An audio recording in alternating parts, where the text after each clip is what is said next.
Sir आप लोग तो सब वोट के लिए आए, हम लोग जो मीडिया पर्सन है, हम लोग आप लोग कब जवाब उठाएंगे, कब जवाब उठाएंगे? हम लोग एक मीडिया वाला जब खुद काम करने जाता है, एक्सीडेंट मर जाता है, उसका घर में खाना नहीं रहता है, ये जो चीज है आप तो हर टाइम मीडिया माने मीडिया आपको बुलाते हैं, हम लोग को न्यूज बनाकर फेसबुक में छोड़ेंगे, सोशल मीडिया छोड़ेंगे, टीवी में छोड़ेंगे। ये मीडिया पर्सन जो हम लोग हैं सर, आप लोग ने क्या किया?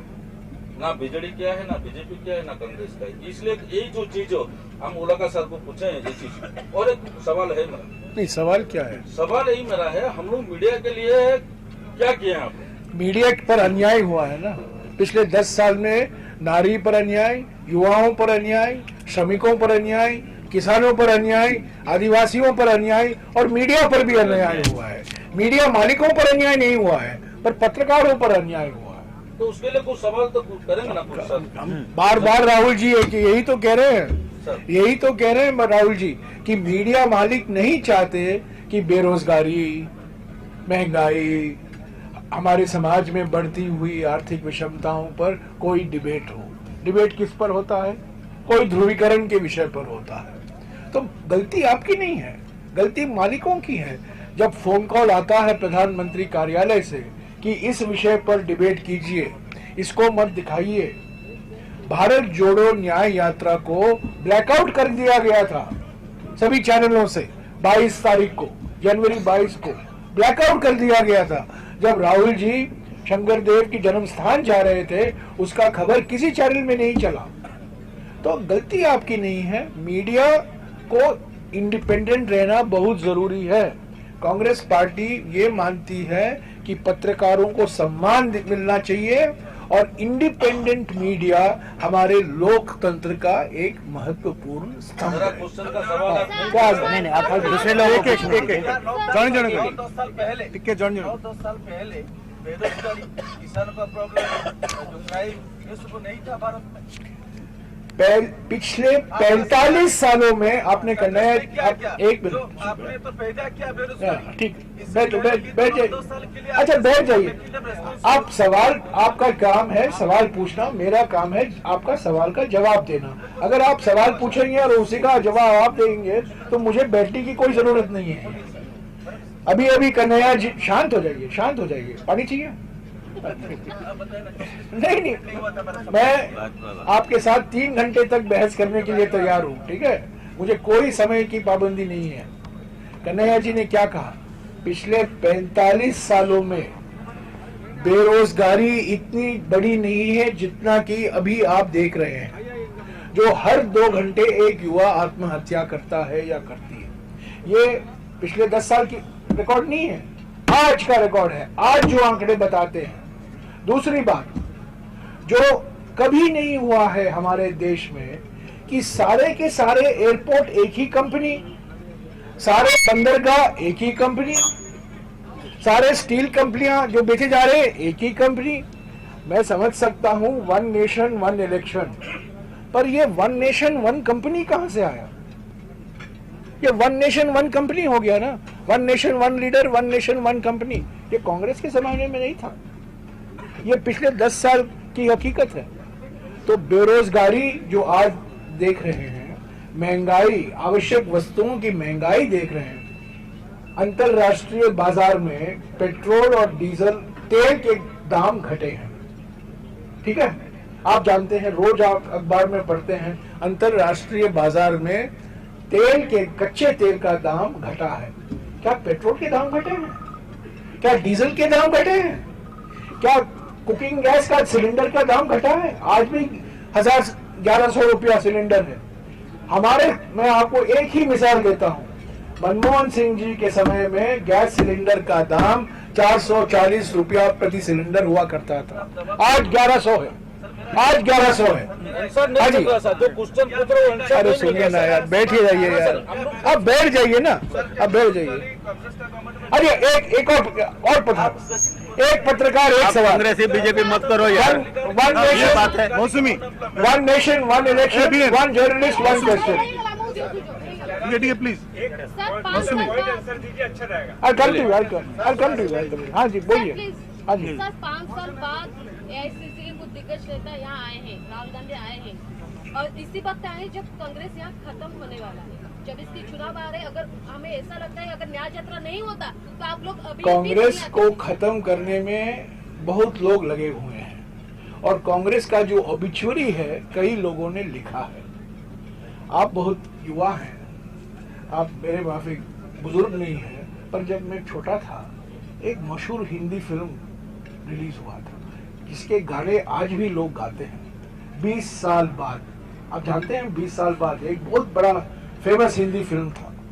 2003 में सभी लोगों ने कहा कांग्रेस मर गई है, छत्तीसगढ़ हार गई है, मध्य प्रदेश हार गई है, राजस्थान हार गई है और इंडिया शाइनिंग है। और भीष्म पितामह, हमारे देश के भीष्म पितामह प्रधानमंत्री बैठे हैं अटल बिहारी वाजपेयी। क्या हुआ 2004 में? किसकी सरकार बनी? मैं 2004 में वो मरी हुई कांग्रेस की सरकार बनी ना। तो आप लिखते जाइए कांग्रेस की ओबिचुरी, कांग्रेस उठता रहेगा, क्योंकि जो कांग्रेस है भारतीय समाज को दर्शाता है। जब तक हम अनेकता, भारतीय समाज में अनेकता रहेगा, जब तक कांग्रेस पार्टी जीवित रहेगी। कांग्रेस पार्टी को कोई खत्म नहीं कर सकता, क्योंकि कांग्रेस पार्टी नहीं है, एक विचारधारा है। ये बात समझ लीजिए। देखिए एक एक करके आता हूँ। हम ईवीएम का विरोध नहीं कर रहे हैं, हम वीवीपैट मांग रहे हैं। ये बात समझिए। हम इलेक्शन कमीशन हमें 6 महीने से अपॉइंटमेंट नहीं दे रही है, क्योंकि हम चाहते हैं ईवीएम का इस्तेमाल हो और उसके साथ साथ वीवीपैट का भी इस्तेमाल हो, और यही हमारी मांग है। लोकतंत्र में हमारा हक बनता है, हमारी जो मांग है हम संस्थाओं तक पहुंच जाए। संस्था क्या करती है वो उसका मन मर्जी। इलेक्शन कमीशन एक कॉन्स्टिट्यूशनल बॉडी है। हमें 6 महीने से लटका के रखे हैं, हमें अपॉइंटमेंट ही नहीं मिल रहा है। और हम क्या कहना चाहते हैं? हम एक मेमोरेंडम पेश करना चाहते हैं ताकि ईवीएम का इस्तेमाल कीजिए, पर उसके साथ साथ वीवीपैट भी होना जरूरी है। पर क्यों आपत्ति है इसमें वीवीपैट इस्तेमाल करने में? और हम एकमात्र रीजन ये है कि ईवीएम का मैनिपुलेशन होता है। ये ईवीएम ना इलेक्ट्रॉनिक वोटिंग मशीन नहीं है। ईवीएम का माने है electronic voting manipulation. M machine नहीं होता है, एम मैनिपुलेशन होता है। तो यही है। भारत इलेक्ट्रॉनिक्स एक पब्लिक सेक्टर कंपनी है जो ईवीएम बनाता है। उसके बोर्ड में 4 बीजेपी के पदाधिकारी डायरेक्टर हैं। तो ईवीएम कैसे निष्पक्ष होगा ये बताइए? आप हाथ दबाएंगे, पंजा दबाएंगे, पर आएगा लोटस। ये कैसे हो सकता है? मैनिपुलेशन तो होता है ना। तो हम ये कह रहे हैं कि ठीक है, हमारा देश एकमात्र देश है जहां ईवीएम का इस्तेमाल हो रहा है। अमेरिका में नहीं है, इंग्लैंड में नहीं है, जर्मनी में नहीं है, वो छोड़ दीजिएगा। हम एकमात्र देश है, ठीक है। ईवीएम इस्तेमाल कीजिए, पर ईवीएम के साथ साथ वीवीपैट का भी इस्तेमाल कीजिए। तो यही मांग है, मांग वीवीपैट की। One by one. एक मिनट यार, एक मिनट ये पहले से। सर 3 तारीख प्रधानमंत्री आए थे पश्चिम उड़ीसा के, तब वो बोले थे कि कांग्रेस जब उड़ीसा आती है, कलाहंडी जाता है और उड़ीसा का भूख को और दारिद्र्यता को दिखाता है। क्या सही में कांग्रेस यही चीज करता है? उड़ीसा का भूख को 1985 में मुझे आज भी याद है, तत्कालीन प्रधानमंत्री उड़ीसा में आए थे और उन्होंने KBK पैकेज की घोषणा की थी। KBK, एक के सांसद यहाँ बैठे हुए हैं, कोरापुट, बोलांगीर, कालाहंडी। ये 1985 की कहानी है। उसके बाद अपर इंद्रावती इरिगेशन प्रोजेक्ट आया। आज हमारे देश के टॉप 10 जिले में देखिए जहां धान का उत्पादन हुआ है, वो कालाहंडी उसमें है। ये कांग्रेस का योगदान है। देखिए, आप एक ऐसे व्यक्ति से बात कर रहे हैं जो उड़ीसा के हर एक जिले में मैं घूमा हूं, हर एक जिले। हेलीकॉप्टर में नहीं, मुख्यमंत्री के माफिक, मैं मोटरसाइकिल और सड़क में से गया हूं। तो मैं जानता हूं कालाहंडी की क्या स्थिति थी 1985 में और आज क्या स्थिति है, कोरापुट की क्या स्थिति थी, आज क्या कोरापुट की क्या स्थिति है, नालको किसने बनाया और नालको को कौन बेचने वाला है, ये बताइए। यही प्रधानमंत्री छत्तीसगढ़ जाते हैं और एनएमडीसी के इस्पात के कारखाने को बेचने की घोषणा करते हैं, तब हम आंदोलन करते हैं, तब कहते हैं अभी बेचेंगे नहीं। नालको को बेचने वाले कौन हैं बताइए, एनटीपीसी के प्लांट को बेचने वाले कौन हैं बताइए।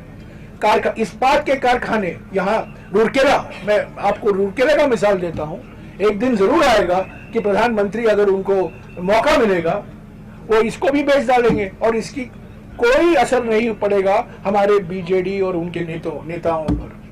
सर सुबह मंदिर गए थे, वेदव्यास मंदिर गए थे राहुल गांधी, वहाँ वो पुजारी जी को बोला है कि छोटा टीका लगाने के लिए, और इसको ये वीडियो को ट्वीट किया है बीजेपी ने और बोला है कि हिंदू चुनावी हिंदू बोल के ट्वीट किया है बीजेपी ने। वो मंदिर था, रास्ते में था, वो जाते हैं। 22 जनवरी को भी शंकर देव के जन्म स्थान को जाने का प्लान था, जो असम के मुख्यमंत्री ने हमें रोका। जहाँ कोई ऐतिहासिक जगह होता है, ऐसे धार्मिक जगह होता है, सांस्कृतिक जगह होता है, ये मंदिर सिर्फ धार्मिक जगह नहीं है, एक सांस्कृतिक जगह भी है, हमारे संस्कृति से जुड़ा हुआ है, हमारे इतिहास से जुड़ा हुआ है, वेद व्यास से जुड़ा हुआ है, इसलिए वहाँ गए हैं। ऐसे कई जगहों में जाते रहते हैं। Last please. देखिए, हमारी सबसे बड़ी बेरोजगारी, कन्हैया जी ने कहा ना, सबसे बड़ी बेरोजगारी बीजेपी की सोशल मीडिया टीम में है। उनको और कोई काम नहीं है, और कोई धंधा नहीं है, अमित मालवीय जी को और हमारे असम के मुख्यमंत्री को सिर्फ यही, इसको वीडियो निकालना, इस बात पर वीडियो वायरल चलाना। असली मुद्दे क्या उठा रहे हैं राहुल जी? नारी सम्मान, युवा न्याय, श्रमिक न्याय, हिस्सेदारी न्याय, आदिवासी पर न्याय, उसके बारे में तो कुछ कहते नहीं है। कुछ बिस्किट के बारे में एक दिन वीडियो लगाएंगे, मंदिर में जाते हैं उसको वीडियो लगाते हैं। ये सब मानसिकता है। एक मिनट यार, एक मिनट मुझे पूरा तो खत्म करने दो। कंप्लीट यार, थोड़ा कंप्लीट करने दो ना। क्या बात है आप लोग बहुत उत्तेजित हैं, आक्रामक हैं, जानते हो। एक मिनट है यार, एक मिनट खत्म करने दो, समय बहुत कम है सर। बहुत आप लोग बहुत आक्रामक हो यार, बहुत। खाने के पहले ही आप आक्रामक हो गए, खाने के बाद क्या होगा? सर शिक्षा का बारे में पूछेंगे। बच्चों लोगों को सीट नहीं मिल रहा, आपने पूछ लिया, उसका तो आंसर नहीं मिल मैं यही कह रहा था कि बीजेपी की सोशल मीडिया टीम मानसिक बीमारी से पीड़ित है, मानसिक बीमारी है। हाँ जी, हाँ पीछे। शिक्षा का विषय में बताइए सर। जो बोला कांग्रेस का इतना सारा कंट्रीब्यूशन है वो सच है बाबूजी, तो इसके ये भी सच है कि सर कांग्रेस ने खत्म करने दीजिए ना।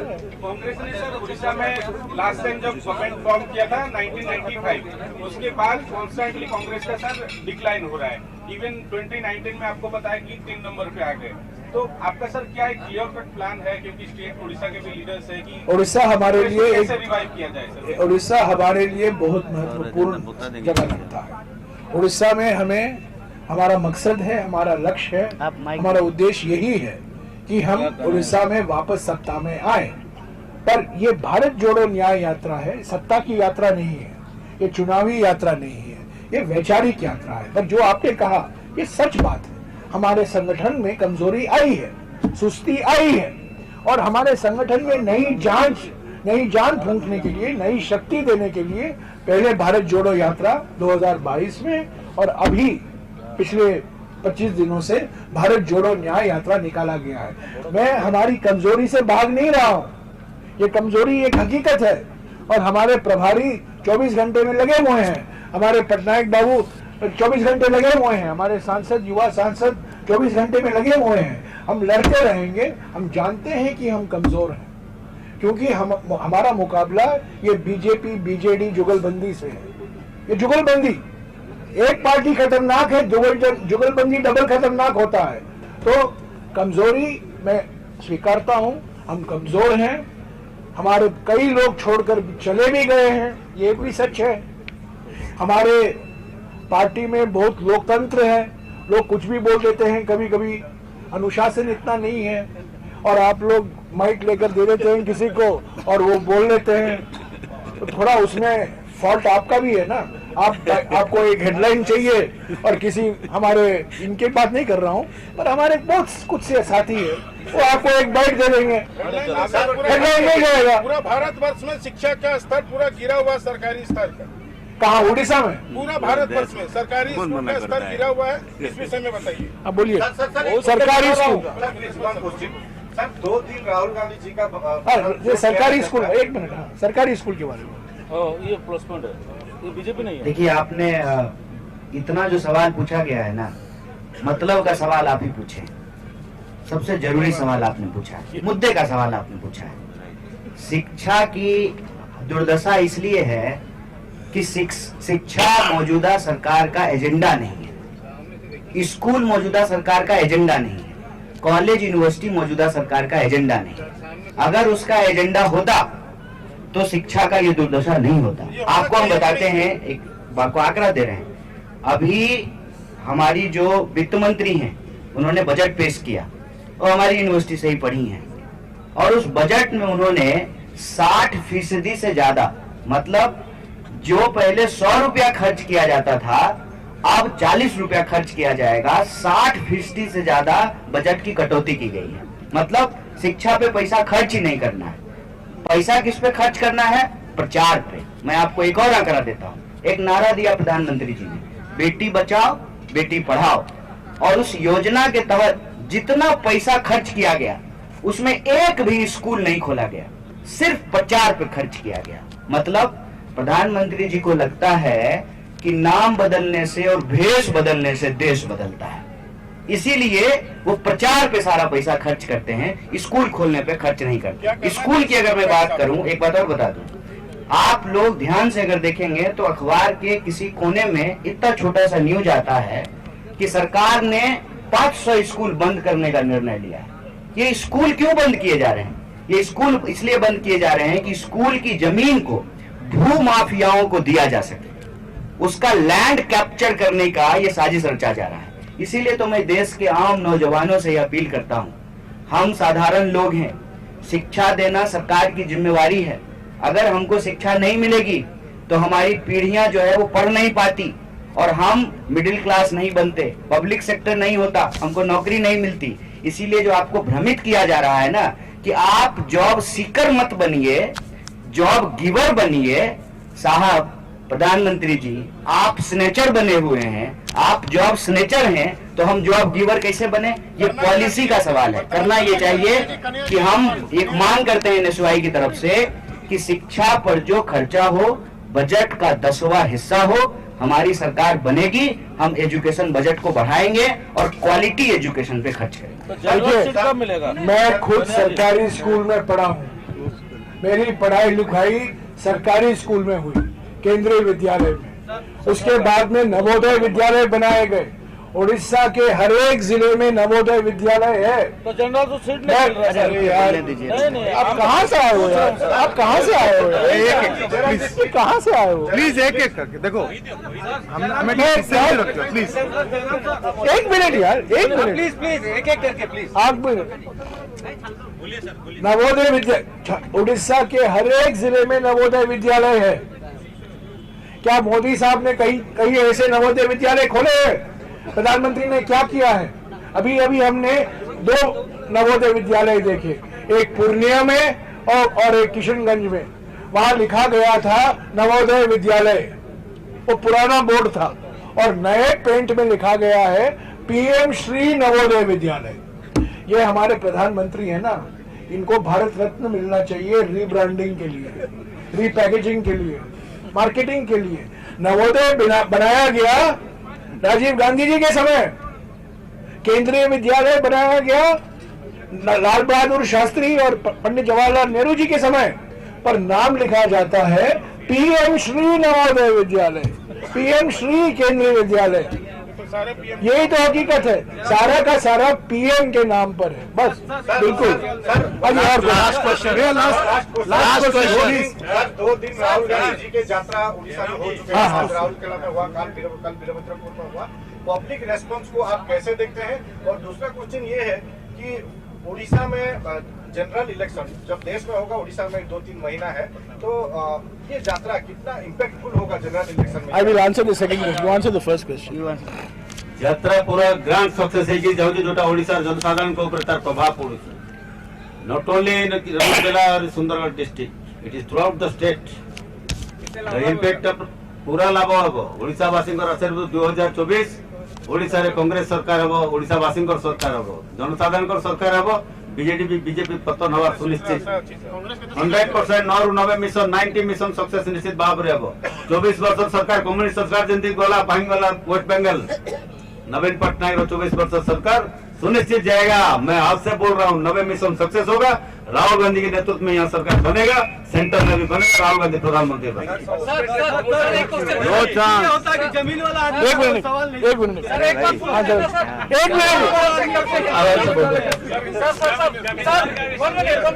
आप जमींदार है भाई, अच्छा जमीन वाले आदमी को, हाँ, जमीन वाले आदमी। जिस जिला में आप आज प्रेस वार्ता दे रहे हैं वो एशिया का 9% इंडस्ट्रियल एरिया है, हाँ। और यहाँ के सबसे ज्यादा लोग वहाँ जाके काम करते हैं। बिल्कुल सही कहा आपने सही मुद्दा उठाया। इनके बाद जो शिक्षा का मुद्दा है ना, जो इन्होंने उठाया, आप ही ने उठाया है। सबसे बड़ी बात यही है, यहाँ से लोग बाहर क्यों जा रहे हैं। मैं नहीं कह रहा हूँ कि बाहर मत जाओ, बाहर जाना अच्छा है। मैं भी जब मैं युवा था मैं बाहर गया था, मैं वापस लौट आया। लोगों को बाहर जाना चाहिए पर वापस भी आना चाहिए। लोग उड़ीसा से क्यों भाग रहे हैं, और जो भाग रहे हैं श्रमिक, जो भाग रहे हैं दलित, जो भाग रहे हैं आदिवासी, जो भाग रहे हैं पिछड़े वर्ग, और जो आ रहे हैं पूंजीपति, अरबपति। अरे इस पर तो संयम लगाना जरूरी है, इस पर तो नियंत्रण लाना जरूरी है। अगर सरकार की नीयत साफ है, अगर उड़ीसा को एक 24/7 मुख्यमंत्री की जरूरत है जो उड़ीसा जानता है, और उड़ीसा के बारे में उनके मन में इतनी ही दर्द है जितना कि अभी पटनायक जी और हमारे अजय कुमार जी ने कहा। कैसे हम बर्दाश्त कर सकते हैं कि 30 लाख लोग रोज हर साल जाते हैं उड़ीसा से बाहर, और 30 पूंजीपति उड़ीसा के अर्थव्यवस्था को बिल्कुल नियंत्रण करके बैठे हुए हैं। ये कैसे संभव है, ये बताइए। ये संभव इसलिए है क्योंकि बीजेडी और बीजेपी सिर्फ पूंजीपतियों के हाथ में है, ये माइनिंग माफिया के हाथ में है, ये मजदूरों के लिए नहीं है, ये अरबपतियों के लिए है। Thank you. आखिरी सवाल जमीनी स्तर से, आखिरी सवाल जमीन से चाहिए सर, इलेक्शन पूरा फेयर होना चाहिए, मगर यहाँ का जो हालत अभी देखते हैं ना, तो इलेक्शन में जो पॉलिटिशियन है उसके जगह वो काम करना चाहिए। आर्मी स्टेशन, पुलिस, ये सब इलेक्शन में काम में लगे हुए हैं उड़ीसा में। बीजेडी का सब बीजेडी का आदमी है, सब बीजेडी का एजेंट। हमने मांग की है, और बड़ी अफसोस की बात है कि इलेक्शन कमीशन जो निष्पक्ष संवैधानिक संस्था है, आज तक 6 महीने हो गए हैं, आज तक हमें अपॉइंटमेंट नहीं दिया है वीवीपैट के मसले को लेकर। और जो शिकायतें हैं कि जहां पार्टी काडर का दुरुपयोग होता है, पुलिस हो, लोकल एडमिनिस्ट्रेशन हो, ताकि सिर्फ जो सत्ता पार्टी है और उसके सहयोगी है उसी को वोट मिले, उसी खिलाफ तो हम जाना चाहते थे, उसके खिलाफ। डिस्ट्रिक्ट कलेक्टर लोगों का काम करने के लिए इधर को इलेक्शन को थैंक यू, हम होंगे कामयाब। Thank you so much. पहले तो व्यू ऑन द कर्नाटक का सीएम और डिप्टी सीएम फाइनेंशियल प्रोटेस्ट कर रहे हैं दिल्ली में, जंतर मंतर में। हाँ। के लिए second question is, Haryana police ने जो किसान आंदोलन करने के लिए कर रहे थे एमएसपी पे, तो नोटिस जारी किया है एडवांस में, उसे आप कैसे? पहला सवाल, मोदी सरकार जो नॉन बीजेपी सरकारें हैं उनके खिलाफ ईडी, सीबीआई, इनकम टैक्स संस्थाएं छोड़ती है और भेदभाव करती है। उड़ीसा इसमें शामिल नहीं है, क्योंकि मैं आपको एक मजेदार बात कहता हूं। हम पश्चिम बंगाल में गए, एक दिन पहले नीतीश कुमार जी की पलटी हुई। हम झारखंड में आए, एक दिन पहले हेमंत सोरेन की गिरफ्तारी हुई। तो किसी ने पूछा आप उड़ीसा में क्या करोगे, तो मैंने कहा उसमें कोई खतरा नहीं है। नवीन बाबू ना पलटी करेंगे, ना ईडी और सीबीआई उसके पीछे छोड़ा जाएगा। वो नवीन बाबू की सरकार और दूसरे पी की सरकार बरकरार रहेगी।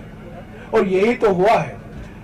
कर्नाटक के मुख्यमंत्री और कर्नाटक के सभी सांसद और विधायक जंतर मंतर पर बैठे हुए हैं, क्योंकि जो पैसा, जो धनराशि, जो संसाधन उनका संवैधानिक हक बनता है उसको नहीं दिया जा रहा है मोदी सरकार। क्यों मालूम है?